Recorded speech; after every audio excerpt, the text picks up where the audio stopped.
안녕하세요. 역사가 숨쉬는 한국의 오늘 1월 29일에는 어떤 일들이 있었을까요? 놀라운 순간들을 지금 바로 만나보러 가시죠. 1907년 국채보상운동의 시작.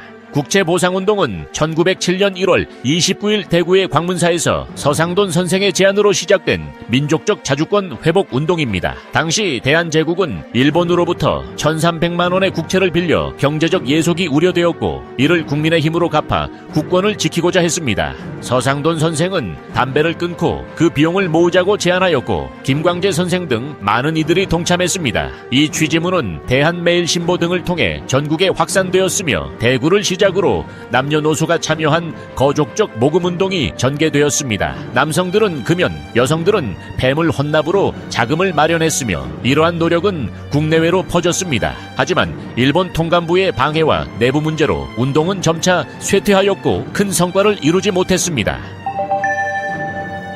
1954년 한미상호방위조약 비준서 서명, 1954년 1월 29일 외무부 장관이 한미상호방위조약 비준서에 서명하였습니다. 이 조약은 외국과 맺은 군사동맹으로 최초이자 현재까지 유일한 동맹조약입니다.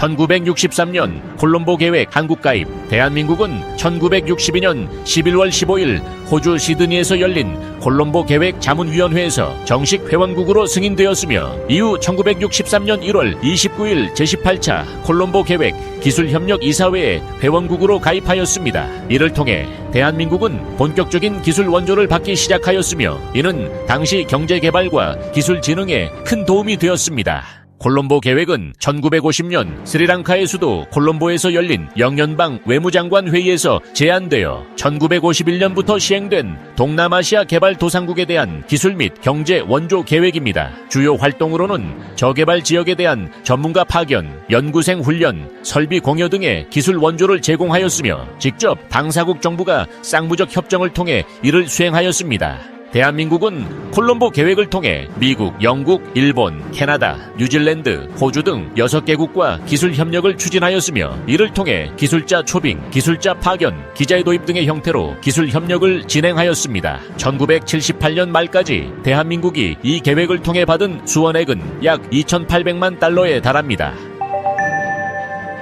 1964년 러스크 미국 국무장관 내한. 1964년 1월 29일 딘 러스크 미국 국무장관이 대한민국을 방문하여 박정희 대통령과 회담을 가졌습니다. 이 회담에서는 한국의 경제 발전 지원, 주한미군의 군사력 유지, 한일 회담의 촉진 등이 논의되었습니다. 또한 한미 양국의 굳건한 유대를 재확인하는 공동 성명이 발표되었습니다.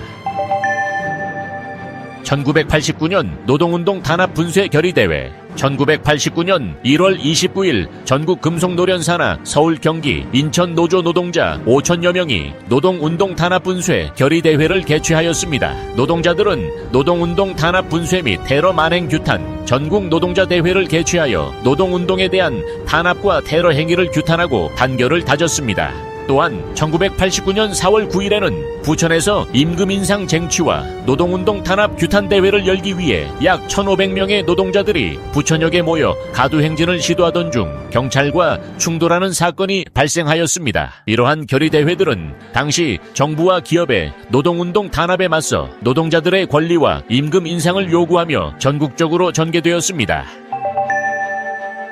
1991년 이형호군 유괴살인 사건 발생. 1991년 1월 29일 서울 강남구 압구정동 현대아파트 놀이터에서 9세 이형호 군이 유괴되었습니다. 범인은 16일간 50여 차례 전화와 메모로 7천만 원의 몸값을 요구하며 부모를 협박했지만 장소를 계속 변경하며 나타나지 않았습니다. 경찰의 실수로 범인은 몸값을 가져간 뒤 연락을 끊었고 이형호 군은 유괴 43일 후 한강 둔치에서 숨진 채 발견되었습니다. 부검 결과 유괴 직후 살해된 것으로 확인되었으며 범인은 끝내 잡히지 않았고 2006년 공소시효가 만료되어 미제 사건으로 남았습니다. 이 사건은 2007년 영화 그놈 목소리의 모티브가 되었습니다.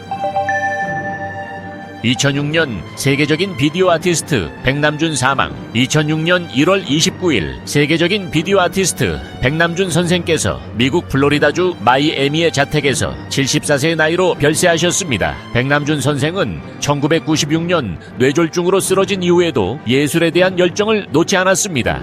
2004년 10월에는 뉴욕에서 마지막 퍼포먼스인 메타 9.11을 선보이며 테러 희생자들을 추모하는 작품을 발표하였습니다.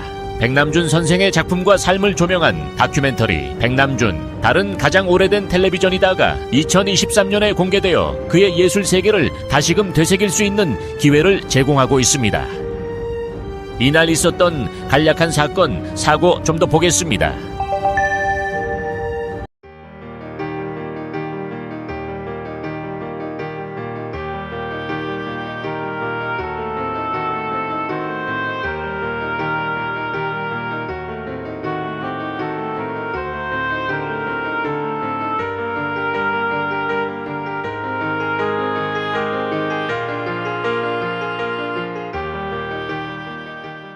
(1월 29일은) 우리의 역사 속에서 여러 의미 있는 날이었습니다. 내일도 새로운 이야기를 들고 찾아오겠습니다. 시청해 주셔서 감사드립니다.